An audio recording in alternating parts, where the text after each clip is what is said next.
아멘. 감사합니다. 이 시간도 하나님께서 가장 기뻐하는 찬양의 축복이 우리 모두에게 임하여 지시기를 바랍니다. 우리가 읽은 이 시편 3편의 말씀은 다윗이 노년에 하나님 앞에 간구하였던 기도의 부분인데요. 이 3편의 역사적 배경은 사무엘하 15장 13절에서 16장에 걸쳐 나오는 압살롬의 반란에 대하여서 다윗이 하나님 앞에 간절하게 기도하는 그러한 내용으로 구성이 되어져 있습니다. 이 압살롬이 다윗이 이제 나이가 많이 들고 하니까 신하들이 다음 내 자리는 누구를 통해서 보존을 받을까 이렇게 생각하는 중에 여러 왕자들 중에 압살롬을 선택하게 됩니다. 그래서 많은 신하들이 압살롬을 막 부추겨 가지고 이제 반란을 일으킵니다. 그 반란 속에서 어떻게 보면은 다윗은 신발도 신지 못하고 이제 도망을 가는데 다윗을 지지하는 신하들과 장군들 그리고 거기에 또한 제사장들이 언약궤를 메고 이제 도망을 가고 있습니다. 이러할 때에 다윗 주위에 한 낯선 사람이 그렇게 이름이 알려지지 아니하는 사람이 생명을 걸고 다윗을 따라오려고 하고 있습니다. 그 사람이 바로 가드 사람 이때라는 사람인데 그 이때는 다윗에게 이렇게 고백합니다. 사무엘하 15장 21절에 보면은 여호와의 살아계심과 내 주 왕의 살아계심으로 내가 맹세합니다. 내 주 왕께서 어느 곳에 계시든지 사나 죽으나 나는 그곳에 함께 있겠습니다. 이렇게 이때가 고백합니다. 가드 사람이라고 했으니까 바로 블레셋 사람이죠. 그리고 골리앗의 고향의 사람입니다. 자기 가족과 자기의 종조를 이끌고 다윗과 끝까지 함께 하겠다는 겁니다. 남아 있으라고 그래도 말이죠. 반란을 일으키는 신하가 있는가 하면은 이방인임에도 불구하고 다윗과 함께 하고자 하는 사람들이 있습니다. 제사장들이 언약궤를 메고 이제 따라올 때에 다윗은 말합니다. 아니다. 이 언약궤는 또 들판에 있으면 안 된다. 성전에 있어야 된다. 성 안으로 메고 돌아가라. 그리고 사독과 여러 제사장들에게 말합니다. 압살롬을 돕는다고 그렇게 얘기해라. 나는 당신을 지지한다라고 하라. 그러나 분명한 것은 내가 돌려보내지만 사무엘하 15장 25절에서 29절 내용 중에 보면은 이렇게 말씀하고 있습니다.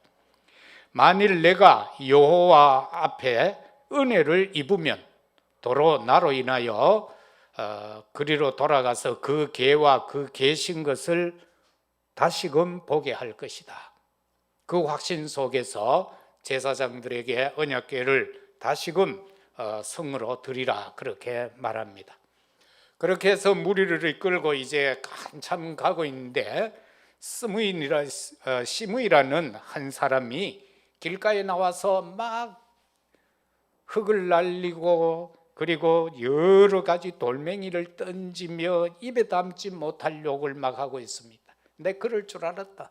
네가 그렇게 피를 많이 흘리고 우리 종족을 그렇게 괴롭히고 했는데 그거 봐, 이제 네 아들이 너에게 반란을 일으켰다라고 막 욕을 합니다. 그때 군대 장관들이 말합니다. 가서 저놈의 목을 베리까 그렇게 말할 때 다윗은 놔두라고 말합니다. 내 자식이 나에게 반기를 들고 지금 반란을 일으켰는데 하물며 시므이겠느냐? 저는 우리의 대적이 아니냐? 저놈이 저러는 건 당연할 뿐만 아니라 하나님이 시켰으면 어떻게 할 거냐? 그래서 그 목을 베지 말라. 그런데 나중에 평정되고 나서 솔로몬에게 말은 합니다. 절대로 시므이를 용서하지 말고 가까이 하지 마라. 저놈 나쁜 놈이다고 말이죠. 이렇게 다윗이 이렇게 쫓겨가면서도 군사들에게는 말합니다. 시므이를 압살롬을 절대로 죽이지 마라. 절대로 죽이지 마라고. 그랬음에도 불구하고 나중에 보면은 압살롬이 나귀를 타고 가다 나무에 이 머리, 우리나라로 하면 상투죠. 그게 걸려서 버둥거리고 있을 때에 병사들에 의하여서 죽게 되죠. 그리고 그 소식을 듣고는 다윗이 막 슬퍼합니다. 압살롬아, 압살롬아, 압살롬아 그러면서 슬퍼하는 그 모습을 보게 됩니다. 이와 같은 역사적 배경 속에서 이제 시편 3편의 기도시가 나오게 된 것입니다. 저와 여러분들은 영적 상태가 살아있으면요, 주위의 상황과는 아무 상관이 없이 살아갈 수가 있습니다. 내 영이 살아있지 못하면 주위 환경에 의하여서 내 모든 것이 움직입니다.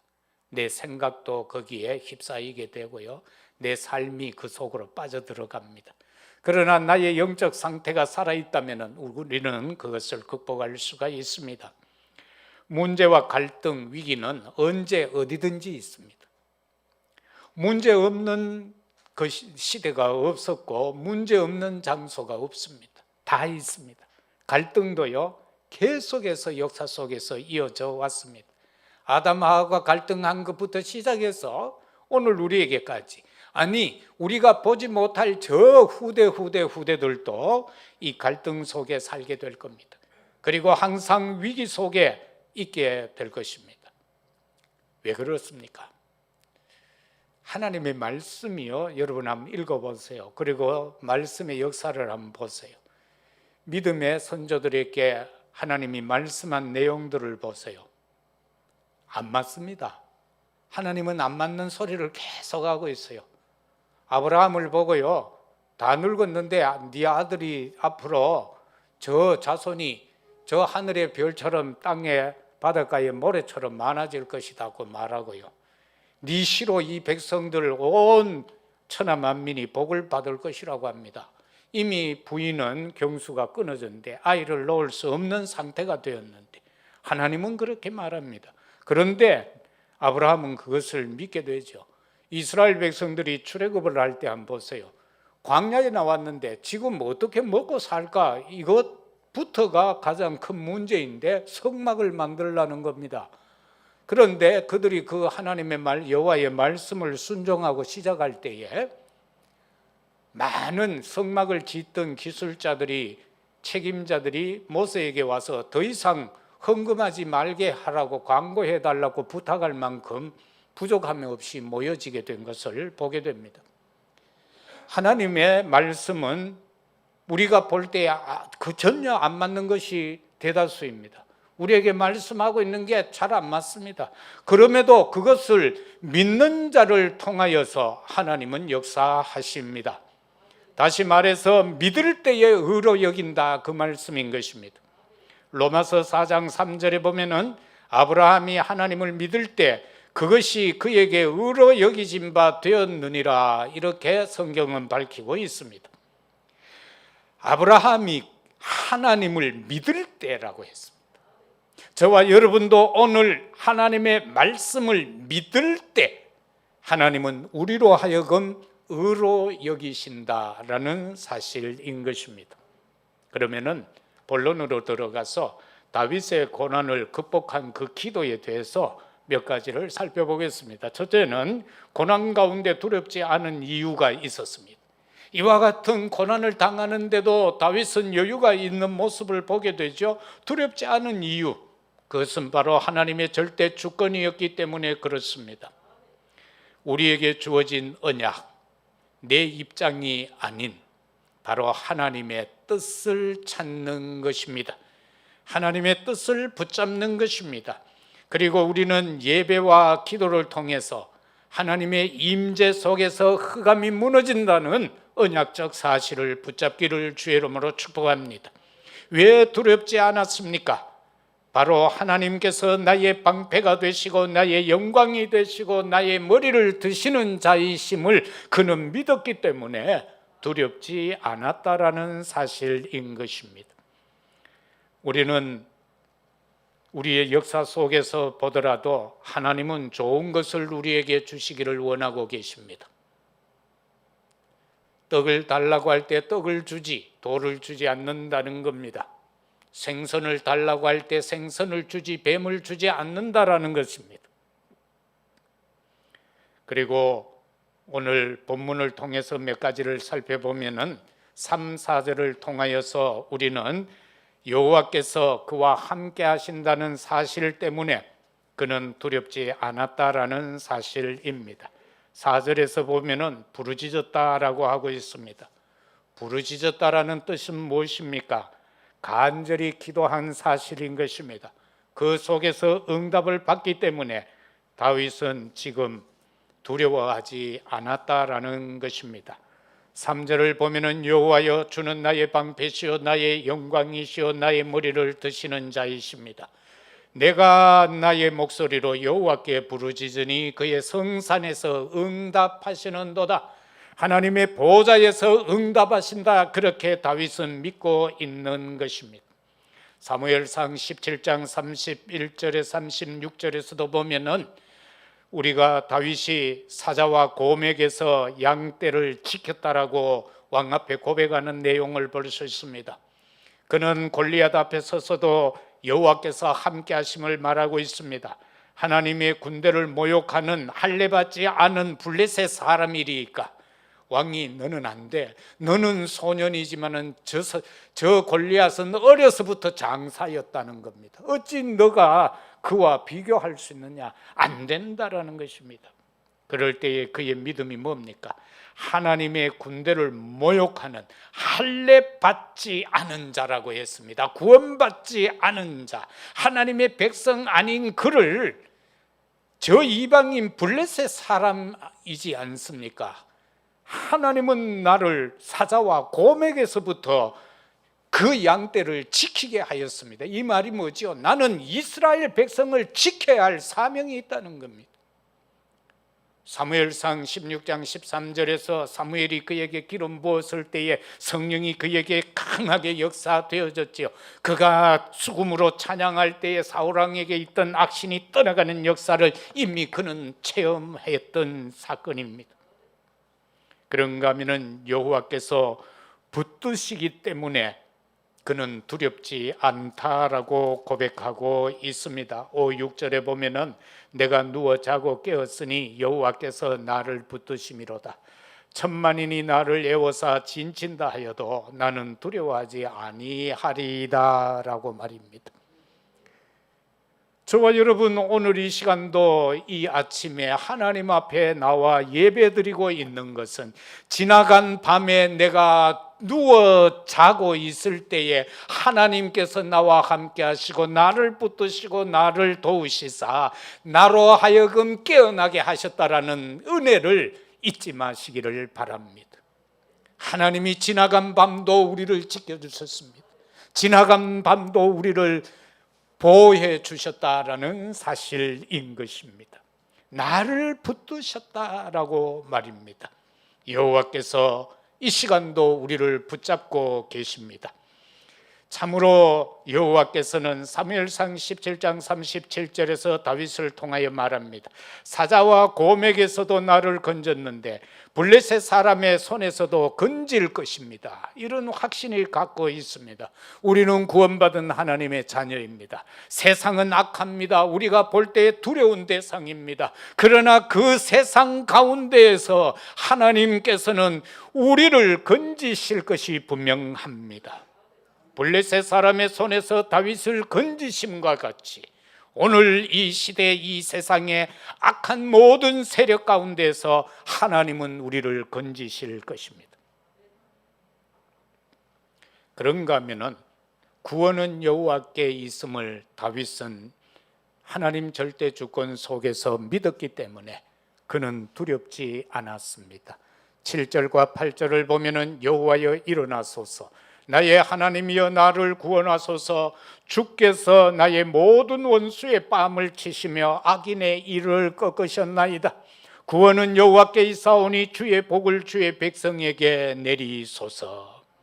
구원은 여호와께 있음을 고백하고 있습니다. 골리앗 앞에 섰던 다윗은 사무엘상 17장 41절 이하에서 이렇게 말합니다. 골리앗을 향하여서 너는 칼과 창과 단창으로 나오지만은 나는 만군의 여호와의 이름으로 간다. 네가 모욕하는 이스라엘 군대에 하나님의 이름으로 네게 나아가노라고 말입니다. 그는 여호와께서 너를 내 손에 붙이셨다라고 지금 선포하고 있습니다. 이 조그마한 소년이요, 그 대장군, 거인 대장군 앞에 가서 여호와께서 오늘 너를 내 손에 붙였다라고 말입니다. 결과적으로 다윗의 물맷돌에 의하여 쓰러졌고 다윗의 손에 들려진 칼로 인하여서 골리앗의 목은 잘리게 된 것입니다. 다윗은 또 고백합니다. 전쟁은 여호와 손에 있다라고 말입니다. 어려움을 당하고 있습니까? 환난 가운데 있습니까? 무엇인가 불편한 것들이 많습니까? 그 모든 것은 여호와 손에 있습니다. 우리의 믿음으로 인하여 그 모든 것을 의로 여겨지는 응답 속에 서시는 우리 모두가 되시기를 예수 그리스도 이름으로 축복합니다. 두 번째는 두려운 마음을 극복한 다윗의 기도는 하나님 앞에서의 평안을 누리는 사실인 것입니다. 하나님은요, 우리의 기도를 한 톨도 외면하지 않습니다. 언약 잡고 기도하는 그 기도는 한 톨이라도 한마디라도 하나님이 외면하지 않습니다. 사무엘이 기도할 때에 그 사무엘의 말이 한마디도 땅에 떨어지지 아니하였다라고 성경은 분명히 기록하고 있지 않습니까?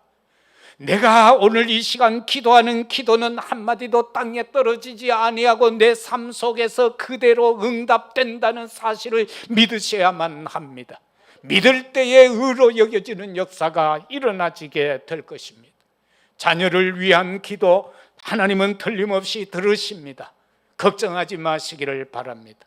어떤 분이요, 자식을 놓고 그렇게 기도하고 기도하는데 이놈의 자식이 예수를 안 믿는 거예요. 그런데 엄마가 죽었어요. 죽고 나서 장례 지내고 나서 교회에 오더라고. 하나님은 시건치 않습니다. 우리와 약속하신 것 절대로 변하지 않습니다. 구하라 주실 것이요, 찾으라 찾을 것이요, 두드리라 열릴 것이라고 말입니다. 그 약속 붙잡으시기를 바랍니다. 기도를 짧게라도 계속하면 우리의 영은 살아납니다. 하다 쉬고 그렇게 하지 마세요. 막 24시간 기도하고 24시간 노는 것보다는 하루에 10분이라도 365일 쭉 하는 게 낫습니다. 다시 말하면 하나님과 소통하고 교통을 지속하라 그 말입니다. 이 파이프라인에요, 물이 계속 흐르면 녹이 안 슬어요. 흐르다가 쓰다 하면은 거기에는 그 쇠를 부시시키는 원인들이 붙어서 그렇게 녹이 슬게 되는 겁니다. 하나님과 우리가요 계속 소통해야 돼요. 교통해야 돼요. 그게 기도밖에 없어요. 우리의 기도가 하나님을 주무시지 못하게 하는 거예요. 뭐 하나님이 몇 시, 밤 9시부터 자고 그런 건 없습니다만은 비유적인 겁니다. 우리가 계속 기도하면은요, 하나님은 주무시지 않고 우리를 돌보고 계십니다. 우리에게 집중하고 계신다는 사실입니다. 내가 하나님의 말씀을 붙잡고 기도로 집중하는 것보다 하나님께서 친히 이 땅에 오셔서 십자가에서 죽으심으로 구원해 놓은 우리에게 집중하는 집중도가 몇수백억 배가 더 크다는 사실을 믿어야 합니다. 내가 어느 장소에 있든지 하나님은 나를 놓치지 않습니다. 내가 어떤 상황, 어려움 가운데에서도 지금 죽을 지경에 놓여 있어도 하나님은 나를 놓치지 않고 지금도 함께하고 계십니다. 그걸 믿어야 되는 겁니다. 그래서 사단은요, 우리로 하여금 될 수 있으면 기도 못하게 합니다. 그런데 기도하면은요, 응답이 바로 온다라고 다니엘서 10장에서는 그렇게 밝히고 있잖아요. 응답을 가지고 오는데 파사군군 이 사단들이 가로막았다. 그래서 내가 20하루 동안 싸우고 승리해서 왔다라고 그렇게 말하고 있지 않습니까? 여러분이 지금 기도한 것들을 하나님은요 천사의 손에서 들려보냈습니다. 이미 보냈습니다. 여러분이 기도한 모든 것의 응답은 하나님이 이미 천사의 손에 들려보냈습니다. 그런데 사단이 지금 막고 있습니다. 그러나 때가 될 때에 하나님은 천군 장관을 보내셔서 그것을 물리치고 응답으로 역사하시게 됩니다. 저와 여러분들은 정말 이 두려운 마음을 극복한 다윗의 기도, 그 첫째는 보좌의 축복을 누리는 기도였습니다. 다윗은요 보좌의 주인이 누군가를 알았습니다. 세상 불신자들도 다 기도합니다. 기도하지만 그들은 보좌의 주인을 모르고 기도합니다. 대상자가 틀렸다라는 것입니다. 우리는요 보좌의 주인인 성삼위 하나님을 믿음으로 그의 능력 속에서 일어나는 오력 회복의 축복을 받는 보좌의 축복을 누리는 기도의 은혜를 이미 하나님은 우리에게 주셨다라는 사실입니다. 다윗은 고백합니다. 시편 18편 1절에서 나의 힘이 되신 여호와여 내가 주를 사랑합니다라고 말입니다. 시편 23편 1절에서는 여호와는 나의 목자시니 내가 부족함이 없습니다라고 고백하고 있지 않습니까? 사도행전 1장 3절에서는 예수님이 제자들과 많은 사람들을 데리시고 감람산에서 하나님의 나라의 비밀을 말씀해 주고 계십니다. 그래서 저와 여러분은요 깊은 기도 속으로 들어가야 합니다.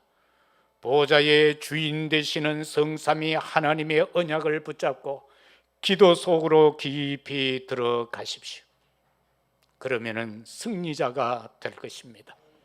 그리고 시공간 초월한 응답의 기도를 드렸습니다. 승리한 모든 사람들이 그러했습니다. 예수님은 우리에게 마지막으로 당부하셨습니다. 사도행전 1장 8절에서 오직 성령이 너에게 임하시면 너희가 권능받고 예루살렘 유다 사마리아 땅끝까지 이르러 내 증인 될 것이니 기도하라고 말입니다. 몇 날이 되지 못해서 내가 약속한 성령을 너희에게 부어주겠다라고 말입니다. 사도행전 1장 14절에 마가다락방에 사람들이 120여 명쯤 모여서 기도하고 있는 모습을 보지 않습니까? 거기에서 열흘 동안 그들이 기도하게 될 때 요엘서 2장 28절이 성취되어진 장면이 사도행전 2장에서 일어났던 것입니다. 오순절날이 이미 이름에 바람 같은 불 같은 성령의 역사가 일어났던 것입니다. 거기에 지금 디아스포라들이 돌아왔습니다.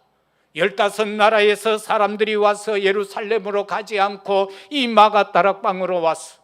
거기에서 그들이 은혜를 받고 3,000명 제자가 일어나고 말씀 성취의 역사를 맛보게 되고 성전에서 집에서 떡을 떼며 그들은 서로 즐거워하며 교제하며 하나님께 영광을 돌리고 3,000 제자의 축복과 더불어서 그 어려운 시기에 지금 보면은 그 당시에 기근이 있었다라고 했는데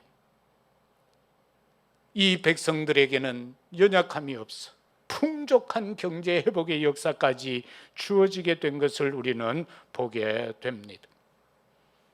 다니엘을 통하여서 보면은요, 그 사드락과 메삭과 아벳느고를 보세요. 왕의 신상에 절을 하라고 그러는데 그들은 하지 못하겠다고 합니다. 왕이여 우리는 그럴 수가 없습니다. 그런데 열이 난 황제는 그 풀물을 7배나 더 뜨겁게 하라고 명령합니다. 그리고 그들을 집어넣으라고 합니다. 그들을 붙잡고 갔던 군사는 타 죽었는데 3명이 던짐을 받았는데 그 속에는 4사람이 춤을 추고 있었습니다. 이게 바로 시공간을 초월하는 하나님의 능력의 역사이신 것입니다. 4차원, 5차원, 6차원 어느 차원의 것인지는 모르겠지만 하나님께서는 이렇게 하실 수가 있었던 겁니다. 7배나 뜨거운 불조차도 그들을 태울 수 없는, 머리칼 하나도 태울 수 없는, 옷 하나 눕게 할 수 없는 하나님의 전지전능하신 역사가 그 현장에 일어났는데 하나님 신의 아들 같은 자였다라고 표현하고 있습니다. 저와 여러분이 삶을 살 때에 여러 가지 힘들고 어려운 일이 있을 때에 나 홀로 남았다라고 생각할 때가 수없이 많았을 것입니다. 하나님, 어찌하여서 나는 이렇게 힘이 듭니까? 어렵습니까? 왜 이렇게도 안 됩니까? 예수 안 믿는 저 사람들은 저렇게도 떵떵거리고 살고 잘 되는데 나는 그래도 복음 안에서 예수님을 시인하고 고백하고 복음 전한다라고 언약 안에서 살아가고 있는데 어찌하여 이렇습니까? 라고 하는 그 순간에도 하나님은 주의 사자를 보내셔서 우리와 함께하고 있다는 사실을 믿어야 하는 것입니다. 그것을 나는 보지 못한다 할지라도 그 사드락 메삭 아벳느고와 함께하던 그 사람을 지금 황제가 본 것처럼 세상 사람들이 나와 함께 하시는 하나님의 역사를 보게 되고 그들의 입으로 시인하고 고백하는 역사가 일어날 줄로 믿습니다. 이것이 바로 우리의 믿음이요 우리의 신앙생활인 것입니다. 여러분, 영을 살리고 현장을 살리게 되는 깊은 서밋의 기도의 축복자들이 되시기를 주의 이름으로 축복합니다. 시편 5편 3절에서는 여호와여 아침에 주께서 나의 소리를 들으시리니 아침에 내가 주께 기도하고 바라리이다. 그래서 아침에 일어나면요 무조건 딴 생각하지 말고 먼저 하나님하고 대화를 나누세요. 모든 생각나는 거, 오늘 내가 해야 될 모든 일을 놓고 하나님 앞에 쉬운 말로 고자질 하세요. 하나님, 오늘 내가요 이렇게 어디를 가려고 그러는데요 하나님 함께 해주세요. 오늘 이러이러한 사람을 만났는데 그 가운데는 착한 사람도 있고 그 가운데는 나쁜 놈도 있는데 하나님 저들을 녹여주시옵소서. 그리고 저들에게 내가 어떻게 하면 복음 전할지를 하나님이여 역사하여 주옵소서. 그게 우리의 최고의 목적이 되어야 하는 거예요. 박성수 장로는 그렇게 했다고 그러죠. 회사 딱 가면은 회의하기 전에 자기 방 뒤편에 기도실이 있다고 그래요. 책상에 성경책 올려놓고 방석 하나 있는 방, 그곳에 들어가서 1시간 기도한다고 그러죠. 하루 일과를 마치고는 또 그 방에 들어가서 기도를 마치고 집으로 온다. 옛날에 한국유리 그 장로님도 보면은 너무 바쁘니까 수요 예배라든가 금요 예배는 참석할 수조차 없는 거예요. 사실 그렇잖아요. 일 바쁜 분들이 참석한다는 거. 그런데 이분이 하는 거는 자기 집에서 회사까지 차로 1시간, 그 1시간을 성경 읽고 기도한다는 겁니다. 전혀 이거 휴대폰이고 다 끊어놓고 연락 같은 거 안 받고 그것만 하는데도 하나님께서 역사하셨다. 신기한 거는 은행에 빚 없는 우리나라 3명 중 한 사람입니다. 어떻게 보면 안 맞는 내용일 수도 있습니다만은 거의 대다수는 은행하고 서로 돈 거래하면서 사업하잖아요. 그런데 은행에 빚이 없다, 저축만 해놨다. 그건 참 기적 같은 일이잖아요. 그런데 그 비법이 하루에 2시간 성경 읽고 기도하는 거, 그것도 차 안에서. 믿어집니까? 안만 그래도 그렇지 이겁니까? 믿으시기를 바랍니다. 여러분 출퇴근할 때요 딴 거 하지 말고 그냥 말씀 묵상하고 기도만 하세요. 하나님, 오늘 이 말씀이 내 현장에 역사되게 하옵소서. 오늘 내 만나는 사람들에게 하나님의 이 말씀이 역사되게 하옵소서라고 말입니다. 시편 17편 3절에서는 주께서 내 마음을 시험하시고 밤에 내게 오시어라고 말씀하고 있습니다. 밤에는요 하나님의 말씀을 가지고 집중적으로 기도해야 돼요. 시편 55편 17절에서는 저녁과 아침과 정오에 내가 근심하여 탄식함으로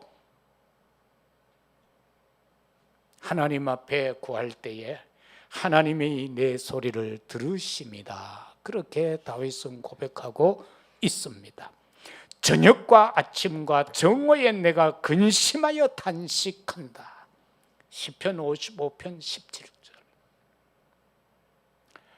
그 다음에 다윗은 이미 그 옛날이었지만 237 나라를 그는 붙잡았습니다. 그 빛의 비밀을 알았습니다. 237 언약 잡은 자는 성경을 한번 보세요. 다 승리했습니다. 오늘 이 시대도 여러분 이미 우리의 믿음의 선조들이 그 237 언약을 붙잡고 승리한 것처럼 오늘 이 시대에도 237 언약을 잡고 승리하는 우리들이 되시기를 주 이름으로 축복합니다. 요셉이 그러했습니다. 어려서부터 창세기 37장에 보면은 기도하면서 언약을 붙잡습니다. 그거로 인하여 형들에게 미움을 받습니다. 그러나 아버지는 그 말을 마음에 새겨 담아 두었다라고 했습니다. 결과적으로 형들에게 팔리어져서 노예가 되어졌고, 하나님은 그 가운데서 그를 형통한 자로 만드셨고, 결과적으로 애굽을 다스리는 총리 대신이 되고, 모든 기근 가운데 전 세계에 곡식을 팔아 하나님의 영광을 드러낸 사실을 봅니다. 모세를 통하여 보세요. 모세는요, 정말 그 인생이 얼마나 어려운 가운데 살아왔습니까? 태어나자마자 6개월 정도 보호를 받다가 그 다음에 버려짐이 되고 공주의 궁으로 들어가게 되고 어머니의 젖을 먹고 자라나게 되고 언약을 받게 되고 장성하여서는 이제 내가 히브리라는 것을 알고 히브리인이 고난당하는 걸 보고 그 대적을 죽임으로 인하여 두려워 도망가게 되고 광야에서 40년 동안 양을 치고 있다가 하나님 앞에 부름받고 바로 앞에 서는 그 모습을 보세요. 히브리서에서 보면은 모세는 고백하고 있지 않습니까?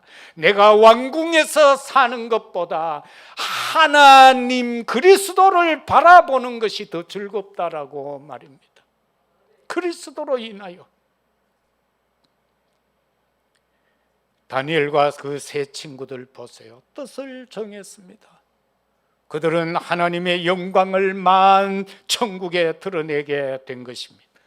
바울은 이방을 위하여 택한 나의 그릇이라는 하나님의 절대적 부르심 속에서 사도행전 9장 15절에 보면은 바울의 증명되어지고 있습니다.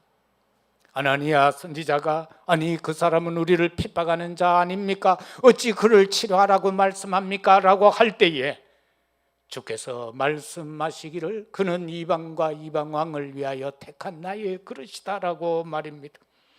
빌립을 보세요. 아무도 가지 아니하는 그 현장에 한 사람의 중직자 집사가 사마리아 성에 들어가서 복음을 전하였는데 거기서 끝나지 아니하고 저 아프리카 땅 에티오피아에서 온 네시에게 복음을 전함으로 그 아프리카에 복음이 증거된 사실. 오늘날 또 그 에티오피아 사람들은요, 이 빌립을 통해서 복음 받은 것을요 그렇게 자부심을 갖고 있습니다. 그 나라도 우리가 6.25 때 군대를 보냈죠. 황제 직속 호위대 근위대를 보냈어요. 그런데 결과적으로 우리나라에 왔다가 간 그 이후에 반란 세력이 일어나서 그 황제는 쫓겨나고 막 그때부터 나라가 엉망이 되어졌습니다. 참 잘 살던 나라였어요. 근데 요즘 우리나라가 참 감사하게도 그 은혜 갚는다고 댐도 지어주고 그래서 그걸 가지고 농사하는 방법도 가르쳐주고 그렇게 하고 있어요. 우리가 지금 보면은 우리 도왔던 그 많은 나라들의 지금 빛을 갖고 있는 우리나라가 되어졌는데 참 하나님의 축복 아니겠습니까? 이 축복을 저와 여러분도 현장에서 누려야 될 것입니다. 마지막으로 237 나라 5종족 살릴 기도는 지속이 되어져야 합니다. 다윗이요 그저 기도 조금 하고 끝난 거 아니에요. 우리는요 이 언약의 힘을 가지고 멸망의 길과 생명의 길을 전달할 수 있는 우리들이 되어야 할 것입니다. 다윗의 인생의 그 드라마 같은 인생을 한번 보세요. 어려서부터 형제가 8인데 아무도 양을 안 치려고 하니까 아버지 이새가 그 막내 아들한테 양치기 하라는 거예요. 그래서 양을 몰고 가서 나가면 매일 들어오는 것이 아니고 때로는 그 광야에서 잠을 자야 된대요. 옛날에 이스라엘의 그 양치는 방법은. 그런데 이 어린 것이 한번 생각해 보세요. 그 밤 되면 막 짐승 나타나잖아요. 다윗이 고백했잖아요. 사자하고 곰이 와서 새끼 양을 물고 갔다라고, 그걸 내가 팔매질을 해서 잡아서 가서 입을 벌리고는 물고 있는 새끼를 구했다라고 말하고 있지 않습니까? 무시무시한 현장이요. 그런데 이 인생 드라마의 주역을 하나님은요, 다윗으로 선택한 것 아닙니까? 오늘 이 시대 237 5총종족 살려야 할 이 시대 드라마의 주역으로 하나님은 여러분을 부르신 줄로 믿습니다. 그러면 연출을 누가 하느냐? 하나님이 연출자요. 그래서 우리는 실패가 없어요. 예? 실패가 없어요. 관객은 누굽니까? 오늘 이 시대의 모든 사람들이 관객이요. 지금 우리가 인생 드라마를 살고 있을 때 모든 사람들이 우리를 보고 있어요. 그 속에서 우리는 성공적 드라마의 축복자들이 되어야 할 것입니다. 다윗의 어린 시절을 보세요. 시편 78편 70절에서 72절까지 보면은 양치기 할 때 택함 받았어요. 이미요, 기름 붓기 전에 하나님이 택해 놓은 거예요. 그래서 7놈이 다 지나가는데도 사울이 사무엘이 볼 때는 다 훌륭한 거예요. 그런데 하나님은 아니다. 아니, 아들 더 없느냐? 막내가 지금 양치기 하고 있다. 가서 빨리 불러온나? 오는데 보니까 조그마한 게 얼굴이 붉고, 그러나 성령 충만한 모습이. 왜? 양을 치면서 시간 나는 대로 수음을 타면서 찬양을 했고, 시간 나는 대로 그는 기도를 했었습니다. 그래서 이미 이스라엘을 칠 모든 소양을 그 어릴 때 다 갖춘 거예요.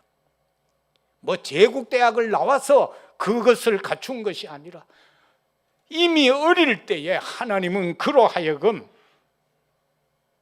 양치기 할 때 택했고, 그 백성과 그 나라를 기르게 하셨고, 자기 마음의 완전함을 가지고 그 손의 능숙함으로 지도할 수 있도록 이미 어린 시절에 다윗을 준비시켰다라는 겁니다.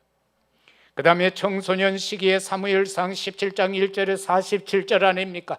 아버지 심부름으로 지금 전쟁터에 심부름 가는 장면, 그 속에서 골리앗 앞에 서게 되는 장면, 그러면서 그는 너는 칼창 단창을 가지고 나오고, 너는 너의 우상 그 더러운 귀신들 이름으로 나오지만은 나는 만군의 여호와의 이름으로, 나는 만군의 여호와의 이름으로, 전쟁은 여호와 손에 있다. 오늘 하나님이 너를 내 손에 붙였다. 여러분, 전쟁은 여호와 손에 있습니다. 우리의 삶의 인생의 여정 모든 것은 하나님의 손에 있습니다. 그래서 하나님의 뜻에 맡기시기를 바랍니다. 하나님의 계획 속에 두시기를 바랍니다. 그러면 되는 겁니다. 하나님이 하시는 것이지 내가 아둥바둥한다고 되는 거 하나도 없습니다. 그걸 우리가 빨리 깨달으면 깨달을수록 좋습니다. 그걸 빨리 깨달아야 됩니다. 하나님이 하시도록 나를 내어드려보라. 그래서 하나님이 나를 붙잡고 그냥 사용하는 도구만 되라. 나는 내 의지를 나타내지 말고, 내 생각과 내 뜻을 주장하지 말고, 하나님 앞에 붙잡힌 그저 도구만 되라. 모세 손에 잡혀진 메마른 지팡이처럼. 그러나 그 지팡이는 능력의 지팡이가 되었던 것처럼, 반석을 칠 때에 샘이 솟았고 홍해를 가리킬 때에 홍해가 갈라지는 지팡이가 되어졌고, 나일강을 칠 때에 핏물로 변화되어지는 그 지팡이와 같이 그저 붙들림 받고 쓰임 받아라. 청소년 시절 보세요. 시편 23편, 여호와는 나의 목자시다. 그래서 나는 부족함이 없다. 나는 그가 이끄는 대로 간다. 나는 어떤 두려움도 해도 두려워하지 않는다. 하나님이 그 지팡이를 붙잡고 나를 안위하신다. 그리고 그는 나를 축복하신다. 원수 앞에 기름진 상을 베풀어 주신다. 그러면서 말합니다. 여호와여, 나에게 잔이 넘치나이다. 하나님이 주시는 은혜의 축복의 잔이 넘치나이다라고 고백하고 있지 않습니까? 이제 왕이 된 그는요, 많은 일 했지만은 역대상 29장 10절에서 14절까지 보면은 성전 건축에 올인하는 모습을 보게 됩니다. 올바른 성전이라면은, 올바른 교회라면은 축복의 세계화의 현장입니다. 그런가 하면은 언약의 세계화의 현장입니다. 그래서 우리는 다민족 237의 다민족이 마음껏 우리와 함께 여기에 와서 예배도 드리고 할 수 있는 것을 놓고 기도하자라는 것입니다. 세 가지 뜰을 회복해야 되는 것. 다윗은 이걸 알았던 것입니다. 그래서 빠짐없이 준비해서 솔로몬이 지을 수 있도록 인계하는 모습을 보게 됩니다. 그런데 왕이 되어 노년이 되어지고 이제 힘없는 시기가 도래했습니다. 그랬더니만 이 대신들이라는 것이 충신이 아닌 이 간신들의 무리가 압살롬을 부추겨서 반란을 일으키게 하는 그 모습을 봅니다. 이 신하들이 제대로 된 인간들이었다면 하나님 앞에 선 다윗의 그 믿음을 본받아야 되겠다라고 결단해야 되는데, 내 자리를 어떻게 하면 더 지속할 수 있을까? 지탱할 수 있을까? 유지할 수 있을까? 내 이익을 어떻게 하면 더 도모할 수 있을까? 그리하여서 이 압살롬을 부추겨 반란을 일으킨 그때에도 다윗은 자식을 외면하지 않고 끝까지 그를 위하여 기도합니다. 저를 죽이지 말라. 저를 죽이지 말라. 우리의 마지막 순간까지 우리는 다윗이 그러하였듯이 정말로 우리의 후대를 놓고 기도해야 될 것입니다. 다윗은 끝까지 보면은 영적인 힘이 소진하지 않았다라는, 쇠잔하지 않았다는 것을 볼 수가 있습니다. 그러나 우리가 나이가 들면 들수록 우리는 영적으로 약하여지기 마련입니다. 그러나 오늘 이것을 우리는 기회로 삼아서, 이것을 우리는 교훈으로 삼아서 내가 죽는 그날까지 모세처럼 눈이 흐려지지 아니하고 영이 흐려지지 아니하고 하나님 앞에 서서 나의 삶이 마지막 그 순간에 이르기까지 하나님과 교통하고 성령 충만한 가운데 정말로 하나님께 영광 돌리며 살아가는 우리가 되어야 할 것입니다. 그래서 우리의 기도가 지속되어져야 한다는 겁니다. 그래서 237 나라 5천 종족을 살려야 된다는 사실인 것입니다. 말씀을 맺겠습니다. 하나님 앞에서 걸어가는 삶을 살아가는 우리 모두가 되십시다. 내 걸음 하나하나가 하나님 앞에 걸어가는 삶, 그리고 나의 인생 여정이 하나님 앞에서 살아가는 삶의 주인공들이 되시기를 바랍니다. 그리할 때에 나를 살리게 됩니다. 중요한 건 나를 먼저 살려야 합니다.